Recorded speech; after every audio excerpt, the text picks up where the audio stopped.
আসসালামু আলাইকুম। দূরের কিংবা কাছের যে যেখান থেকে দেখছেন, আশা করছি আল্লাহর রহমতে সবাই সুস্থ আছেন, ভালো আছেন। এই প্রচণ্ড গরমে শুধুমাত্র দুধ আর চিনি আর সাথে ২-১টা উপকরণ দিয়ে এরকম ঠান্ডা ঠান্ডা একটা ডেজার্ট বানিয়ে নিতে পারবেন। আর এই পুডিংটা বানাতে কোনো রকমের পানির ভাপ দেওয়ার প্রয়োজন হবে না। শুধুমাত্র উপকরণগুলো ঠিকঠাক রাখলে এরকম পারফেক্ট একটা ক্রিমি পুডিং বানিয়ে নিতে পারবেন, যেটা বানাতে কোনো প্রকার ডিমেরও প্রয়োজন হবে না। আশা করছি আপনাদের কাছে ভালো লাগবে, আর ভালো লাগলে প্লিজ আমার চ্যানেলটা সাবস্ক্রাইব করে সাথেই থাকুন। চলুন রেসিপিটা শুরু করি। প্রথমে আমি 2 কাপ পরিমাণে দুধ নিয়ে নিচ্ছি, অর্থাৎ 500 ml দুধ নিয়েছি, আগে থেকে জাল করে ঘন করে নিয়েছি। এর মধ্যে দিয়ে দিচ্ছি 1/3 কাপ চিনি, 3 টেবিল চামচ কর্নফ্লাওয়ার আর 2 টেবিল চামচ দিচ্ছি কাস্টার্ড পাউডার। এরপর দিয়ে দিব 1 টেবিল চামচ আগার আগার পাউডার। এখানে কিন্তু অবশ্যই আগার আগার পাউডারটা ব্যবহার করবেন। এই সবগুলো উপকরণ দুধের সাথে ভালো করে মিশিয়ে নিতে হবে। আমি কিন্তু চুলাটা অন করে নিই।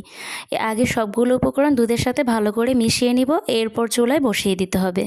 আমি আবারও বলে দিচ্ছি, এখানে 500 ml দুধের জন্য আমি 3 টেবিল চামচ কর্নফ্লাওয়ার, 2 টেবিল চামচ কাস্টার্ড পাউডার আর 1 টেবিল চামচ আগার আগার পাউডার দিয়েছি। এখন চুলায় বসিয়ে দিয়েছি, আর চুলার আঁচটা কিন্তু অবশ্যই লোয়ে রেখে রান্না করবেন, কারণ আমরা এখানে কর্নফ্লাওয়ার, কাস্টার্ড পাউডার আর আগার আগার পাউডার ব্যবহার করেছি। এগুলো অতি দ্রুতই জমাট বেঁধে যাবে।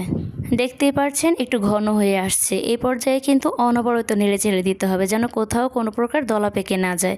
তাই আমি ভালো করে নেড়ে চেড়ে নিচ্ছি। চুলার আঁচটা লোয়ে রেখে আমি প্রায় 8 থেকে 10 মিনিটের মতো রান্না করে নিয়েছি। এই পর্যায়ে দেখিয়ে দিচ্ছি ঘনত্বটা ঠিক কেমন হবে।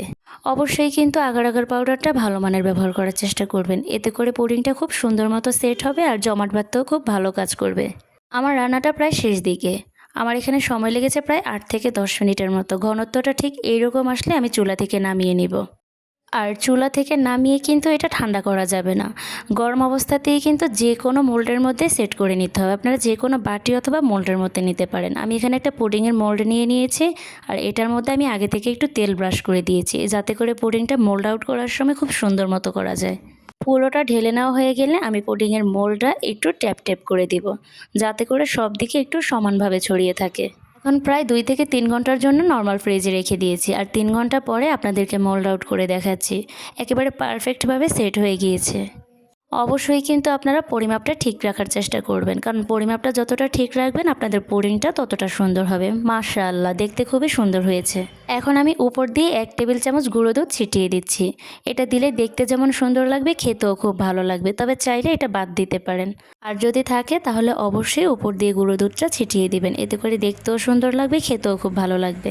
শুধুমাত্র দুধ আর চিনি আর অল্প কিছু উপকরণ দিয়ে এই মজার পুডিংটা বানিয়ে নিয়েছি, যেটাতে কোনো ডিমেরও ব্যবহার হয়নি আর পানিতেও ভাপ দেওয়ার প্রয়োজন হয়নি। অবশ্যই এই গরমে একবার হলেও এটা ট্রাই করবেন। ছোট থেকে বড় সবাই অনেক বেশি পছন্দ করবে, আর মুখে দিতেই মিলিয়ে যাবে, এত মজার। রেসিপিটা হুবহু ফলো করলে, সবগুলো টিপস ফলো করলে আশা করছি আপনাদের পুডিংটাও এত সুন্দর মতো সেট হয়ে যাবে।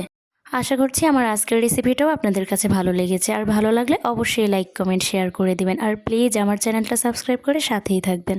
যারা ফেসবুক থেকে দেখছেন অবশ্যই পেজে ফলো দিয়ে রাখবেন, এরকম সহজ মজার রেসিপিগুলো পাওয়ার জন্য। আল্লাহ হাফেজ, আসসালামু আলাইকুম।